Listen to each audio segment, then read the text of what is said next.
compatriotes, nous voici encore aujourd'hui au-devant de vous pour continuer le service où nous sommes assignés de vous communiquer l'essentiel sur la santé, de vous apporter l'information qu'il faut, parce que chacun et chacune doit connaître la santé, doit avoir de l'information essentielle sur sa santé.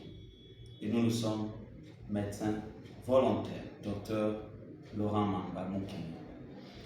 Et comme ça a été dit la fois passée, aujourd'hui nous allons nous répondre à une grande question, une question essentielle de savoir qui est concerné par le diabète. Est-ce que tous on peut développer le diabète? Qui peut ne pas développer le diabète? Et pour cela, nous allons donner les facteurs de risque, les facteurs favorisant le diabète, les types de vie qui peuvent vous amener petit à petit, à la longue, à développer le diabète. Oui, tous nous sommes concernés par le diabète. J'aimerais dire à une personne, tous nous sommes concernés par le diabète, pauvres ou riches, vieux, jeunes, adultes, personnes avec mobilité réduite, aveugles, sourds, tous nous sommes concernés par le diabète. Et pour cela, voici les facteurs de risque. Et notre premier facteur de risque, c'est l'ignorance de connaître, son indice de masse corporelle. Est-ce que vous connaissez votre indice de masse corporelle? Les autres appellent indice de Quetelet. Est-ce que vous connaissez le rapport qui existe entre votre taille et votre poids? C'est très important de connaître ces rapports-là de votre taille par rapport à votre poids.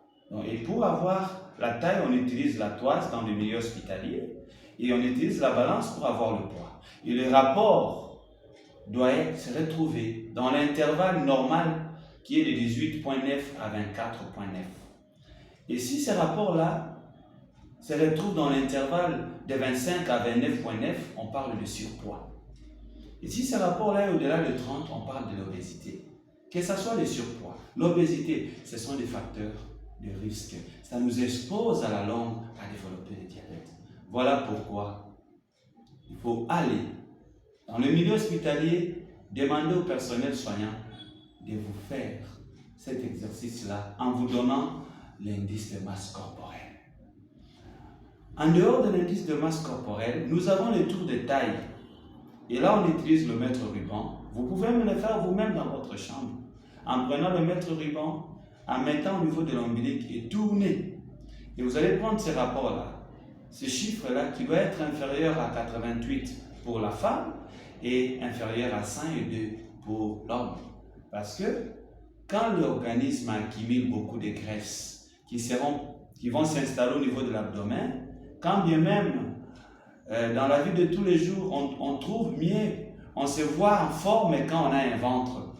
Et pourtant, ce ventre-là fera en sorte que votre tour de taille sera au-delà de ces chiffres-là et cela vous exposera à accumuler beaucoup de graisse et ces mauvaises graisses-là empêcheront le bon fonctionnement de l'insuline pour permettre au glucose d'être stocké au niveau du foie ou encore au niveau de muscles et partout dans l'organisme et cela va vous exposer à développer le diabète avec le temps.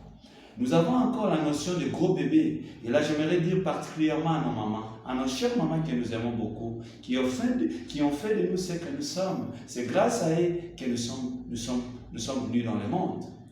Ça fait du bien quand une maman vous donne un gros bébé qui pèse plus de 3 kg 250 grammes ou voire même 3 kg 500 par moment, ça fait du bien.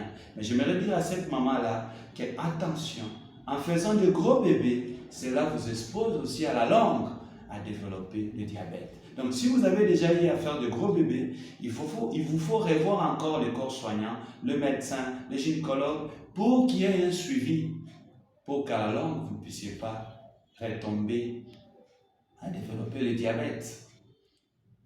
Voilà les quelques facteurs de risque qui peuvent nous exposer à faire le diabète. à la prochaine occasion, nous allons encore compléter d'autres facteurs. Mais j'aimerais rassurer à une personne, c'est encore possible d'être loin du diabète si on va prendre en considération, si on va s'impliquer à éviter ces facteurs de risque. Merci et à la prochaine.